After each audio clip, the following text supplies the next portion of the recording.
Marcus Rashford has been linked with Arsenal. There's even rumours he's already met up with Mikel Arteta regarding a transfer to our football club, as the rumours during this transfer window period or impending period hot up. It begs the question, should Arsenal sign Marcus Rashford? Would he be a good signing? Could he be the man to, in his own way, help to transform Arsenal's front line, ultimately squad, and ultimately making it even easier for us to get closer and bridge the gap on Manchester City, or in fact, better yet, pipping them to a Premier League title, as we know they've got 4 on the spin? Could he be heading to the Emirates this season? Could we be about to roll out the red carpet for him? I must admit, Marcus Rashford is a player that, no doubt, as you heard me say that, and you've probably spoken to your friends, divides opinion. There are some people who are all for Marcus Rashford signing for this football club. There are some people that support Arsenal that probably consider him damaged goods. And that, to some degree, in some quarters, is probably a widely held regard in terms of Marcus Rashford for a lot of fans, football fans, better yet. And it's probably a link that's confused certain fans, if I'm honest. Before we carry on and we go through the pros and cons of Marcus Rashford, don't forget to like and subscribe. I also want to hear your opinion, so don't be afraid to comment, people. Football is universal, football is subjective, and I'd love to hear your thoughts. Regarding hitting the like button, it takes a second of your time and it helps boost the YouTube algorithm. Now, getting back to Marcus Rashford, he's fast, he's strong. Him cutting in off that left-hand side onto his favoured right foot, in theory, as a sight I would not mind seeing at Arsenal Football Club. Of course, it's been a tough season for him at Manchester United from a personal front and a collective period. Similar to when Arsenal won their last significant trophy, the FA Cup, it masks over a poor campaign for Manchester United where the Premier League is concerned, as they languished in 8th. In fact, not even languished, they finished 8th. Winning the FA Cup is great. Football is about trophies and about memories, and there is something for Manchester United fans to, kind of get around, and almost a sunny spark, in a very muddy and cloudy season for them. Again, collectively, it's been poor for Manchester United. From a personal point of view, where Marcus Rashford's concerned, it's been difficult off the field, it's been difficult on it. Last year he got 30 goals, 10 assists in 56 appearances, including 17 in the league, in which I wouldn't mind another wide man that could get double figures at this football club. This season, people, he's only scored 7 goals in the league and 8 goals in total. I would say, in relation to reasons why Rashford could potentially be a good signing for Arsenal, would be firstly Erik ten Hag.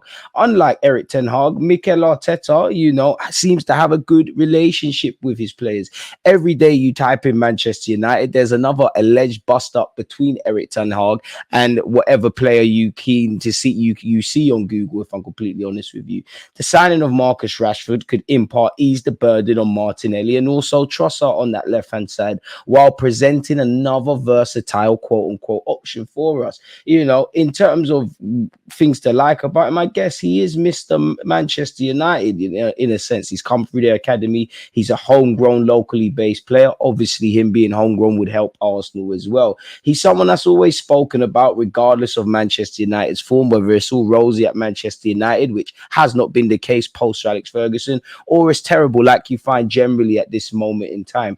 Could you argue a fresh environment away from Manchester United, whether it's to Arsenal or elsewhere, be something that could benefit Marcus Rashford? It's like being in a long-term relationship, in a sense of it could get a bit toxic, and for you to thrive, you and your partner might have to go your separate ways, in which Manchester United and Rashford, you could argue that could be good for most parties. Some Manchester United fans love him. As I said, he probably divides opinion. Some people, quite frankly, would like to see the back of him. He's gone from being a young kid to a teenager to a young man to a guy in his mid-20s. He's grown up at Manchester United. But that being said, sometimes being outside of our comfort zone is what we need to develop. Now, I can't say the environment of Manchester United is comfortable. I'm definitely not suggesting that. There's rumours over Ten Hag leaving, regardless of the FA Cup win. They've obviously got a new owner in there, or new ownership group, so I'm sure all eyes will be on Manchester United and to see what it looks like within that kind of era, and whoever the new manager is going to be. So it's very turbulent. It's quite the polar opposite at Arsenal Football Club in that regard.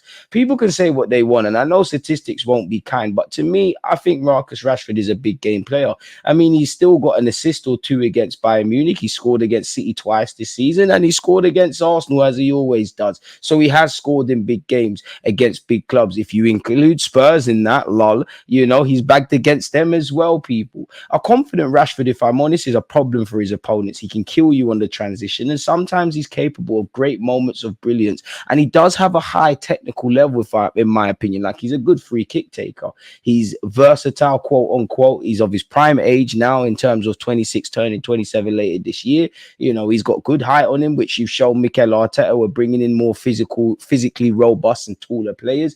I think he's dealt with a lot of adversity that's come his way, because although he is 26, turning 27, and he has been around the block, he's been around for a while. As I said, there's been good or bad times at Manchester United, and he's someone that's spoken about regardless. He's obviously Premier League experience. He's played 400, 500 times for Manchester United, so he's dealt with adversity. He's worked around some of the game's most elite players and managers, or people that have been held in high regards or relative household players or managers. He's also won titles. Whatever people say, you know, he's been there at Manchester United and won a lot of trophies, which evidently has transferable experience. He's dealt with the pressure of being a young player, having to do the business for a big club. You know, there's a lot to like about Rashford, if I'm honest, in theory. But is the theory very different from the practical? Is it just an illusion, people? If I'm honest, in relation to him signing for Arsenal Football Club, which brings me to the reasons as to why potentially this would be a bad signing. You know, first and foremost, you know, would Manchester United even be keen to get rid of Rashford for a fee that potential buyers would deem acceptable, money, you know, worth spent? He's the poster boy for Manchester United. When you look at it objectively, away from what you think about the player, you think of Manchester United. And I'm not saying that he's the biggest player to have ever played for Manchester United, but in this current day, if you was to play word association games, and if I say Manchester United, name me random Manchester United players, Marcus Rashford is probably going to be one of the first three names you say. He's a poster boy for Manchester United. He's played for England. There's a lot of image rights to consider. I'm not saying that football and selling shirts and stuff are the same thing, but we have to talk about this. And he is also a quote unquote England international, although he won't in theory be participating at the Euros.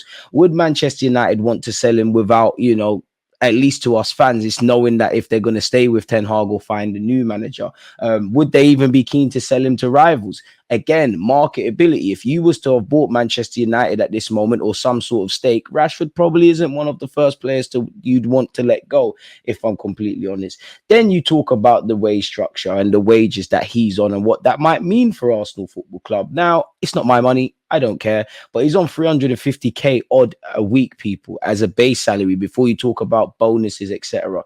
Would that not affect Arsenal's wage structure? You could argue if you want to sign a certain caliber of player, you have to be prepared to do such. But if we were to break our wage structure, that would place him in the top bracket, probably alongside Declan Rice, Kai Havertz, Bukayo Saka, William Saliba, and that kind of top kind of bracket where Arsenal Football Club is concerned. What would that mean for potential new signings? What would that mean for when it comes around to renewing the very contracts of some of the players I've listed, people? I mean, surely he would be in line to get competitive wages that he's earning at Manchester United. They might have to say, listen, we're not Man United, you're not going to get that much, but you'd imagine he'd get that figure. Or you could argue he might even get a salary boost, if I'm honest. I'm no financial expert. I'm not a transfer expert. But I do think what goes over a lot of people's head a lot of the time is when you see a player that's signed for like 80 million quid, for example, that's not necessarily the true cost. Marcus Rashford is 26, turning 27. If he was to sign for Arsenal Football Club, you're probably aiming for a 4 to 5 year deal. Now, my maths is poor, but if he's on 350 grand odd a week and he's on a 4 to 5 year deal and you was to spend, let's just say something conservative of 70 to 80, it could go higher. What would be the true cost of that transfer and what would that mean for the football club? So I'm not too sure. And also, people, he's got 4 years left on his current deal at Manchester United, which obviously means prizing him away from that sort of situation would be 10 times harder. So it begs the question, what would again be the true cost of the transfer? And more importantly, how much of a quote unquote guaranteed success would he be? It's not exactly like the Rice transfer where you could see immediately, while every transfer is a risk, but you could see immediately there's probably more pros to signing Declan Rice than cons. It's a bit more clouded where Marcus Rashford is concerned. There's a lot of unanswered questions. As I said, I'm actually a fan of Rashford, but there's a lot of unanswered questions. Does he make us better? Is his decision making where it needs to be? You know, can you get the consistency required of him? But we'll get onto that. What is even his best position? He's not an out and out striker, but we'll get onto stuff like that further in this video. Make sure you're smashing the like button. So it begs the question. I don't want to be disrespectful to Marcus Rashford, but could you argue that essentially he's an expensive luxury, he'd be an expensive experiment, people, that we don't have too much guarantees of him delivering success? When you think of Marcus Rashford in a negative sense, evidently consistency is one way. He's shown good and bad periods of, scoring and playing well in a Manchester United shirt. So he seems like a fair weather player, goes through patches of form and patches of brilliance. I must admit, even when Marcus Rashford has scored double figures in the Prem, and don't get twisted, I'd have him for that, I've never quite been convinced. And I think the main thing for me is the footballing IQ. Now, Rashford has improved since when he burst on the scene, but is the footballing IQ of Marcus Rashford. And what I mean by that is your consistency in your decision making. Are you making the right decisions with your passing, when to shoot, when to pass, when to cross, etc., etc.? He's got all the technical level. I'm not saying he's the most amazing, but technically he's there. But if you've got all the tools, it's like being a tradesman. If you've got all the tools, but you don't know how to do the job, then it doesn't matter how much your tools cost, or if you've got the top of the range that the industry, allows, it doesn't really make sense. I don't think his footballing IQ is that of a 26-year-old. He can be extremely frustrating to watch, and him turning 27, making 400, 500 appearances for Manchester United, winning trophies and participating in certain competitions and representing England at the highest level. Are these things that we should be saying about Marcus Rashford? I'm not too sure.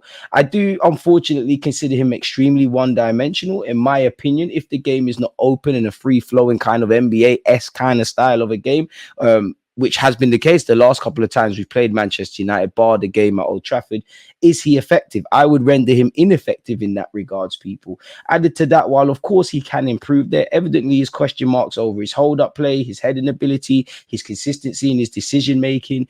Is all of this worth the risk? I'm not too sure. I mean, Marcus Rashford has worked with several elite managers and players during his time at a crazy period in Manchester United's history, but has still not improved significantly to the casual footballer's eye. The man has worked with Ole Gunnar Solskjaer, Jose Mourinho, Cristiano Ronaldo, Casemiro, Varane, Di Maria, some in more attacking positions, some in more defensive positions. But again, if you've worked around these elite players, then you probably, certain things that they're doing should rub off on you. And I don't think that has been the case with Marcus Rashford. As I said, man, to name a few of the top class players and respected professionals, I'm sure he's learned a lot, but the question marks are still here. I think we're saying the same things about Rashford season in, season out. Earlier, I described him as versatile, which in theory he is. In theory, he can play across the front three. But in reality, very predictable on the right-hand side. I don't think he's got enough gears to his game in terms of his consistent link-up play and hold-up play to play through the middle. So I think his best position as we see him is to occupy that left-hand side. In fact, where Marcus Rashford is concerned, people, I think Jose Mourinho's words around him playing as a striker ring true. Also, with that, people, his best and worst quality is that he's unpredictable, which on occasion across a season, a long season, that can save you, that can help you, of course. But at the same time, when you've got potentially 40 to 50 plus games for a team that's aspiring to win something, is that a sensible investment? Is it worth the risk? Is that unpredictability, outweighed by the cons once again, people? And does it ultimately make it worth it? A big point people will say is Mikel Arteta has shown he can improve players. And that's right. Every player in that team at the moment at Arsenal has improved under Mikel Arteta. And we've seen him make some unpopular decisions and it's worked, reintegrating Granit Xhaka and developing him in a different kind of regards. Aaron Ramsdale and Benjamin White at a point, Kai Havertz, Martin Odegaard, who's our captain. But if you remember when he initially joined, people had a lot of things to say about him. Now, none of these players are the same. Arteta has shown he can, look at damaged goods and put them back together. But that does not mean it's always going to happen. That does not mean he's a miracle worker. And as good as Mikel Arteta is at that, I do think some Arsenal fans are falling into that trap of thinking he can save everybody. It just doesn't work like that, people. He can't save everybody. As I said, the illusion of Marcus Rashford for his raw ability and the good traits and what Mikel Arteta can do in theory, and the whole theoretical point of Marcus Rashford signing is one that entices me. But when you look at the reality, people, he's meant to be in his prime. In fact, he is. He's 26, 27 with a wealth of experience. It should be clear how upon the point of signing for Arsenal Football Club, in theory, he improves our football team as we aim to get closer to Manchester City, which these are questions that I can't say you could answer at this moment in time, if I'm honest. How much would the budget be potentially depleted by the Marcus Rashford signing as well?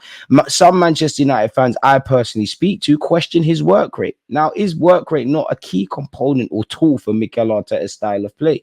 In conclusion, people, from a personal point of view, Rashford's probably one of my favorite non-Arsenal footballers. I like the homegrown aspect. He's mandem. I do think he, whether he responds in the best way or not, I think he responds to adversity time and time again.